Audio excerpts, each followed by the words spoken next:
ఇవన్నీ అనేక సందర్భాల్లో చెప్పారు. కానీ రాజకీయాల్లో ముందుకు వెళ్తున్న కొద్దీ ఎవరైనా సామాన్య మనుషులైనా లేకపోతే రాజకీయ నాయకులైనా పరిస్థితులను బట్టి లేకపోతే వాళ్ళకు వస్తున్న మెచ్యూరిటీని బట్టి లేకపోతే వాళ్ళు చూసిన ప్రపంచాన్ని చుట్టూ చూస్తున్న ప్రపంచాన్ని బట్టి వాళ్ళ శైలి ఇవన్నీ మార్చుకుంటూ వెళ్తారు. ఈరోజు పవన్ కళ్యాణ్ తీసుకున్న ఒక దీక్ష సంకల్పం ఏంటంటే భారతదేశంలో అందులోనూ ముఖ్యంగా తెలుగు రాష్ట్రాల్లో ఈ సనాతన ధర్మాన్ని హిందూ ధర్మాన్ని ఆలయాలను పరిరక్షించి వాటిని కాపాడుకోవాలనే సంకల్పం తీసుకున్నారు. అందులో భాగంగానే ఈ యాత్రగా చూడొచ్చు.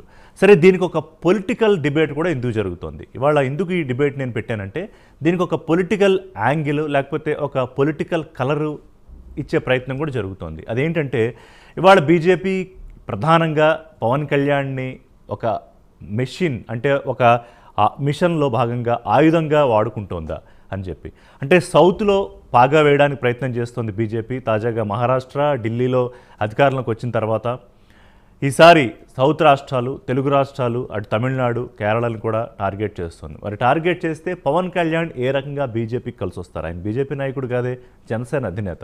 కానీ ఎన్డీఏలో ఇవాళ కీలక భాగస్వామిగా ఉన్న పార్టీకి అధినేత. చూద్దాం ఈ చర్చ ఎటువైపు వెళ్తుంది, జనసేన నాయకులు ఏమంటారు, టీడీపీ ఏమంటుంది,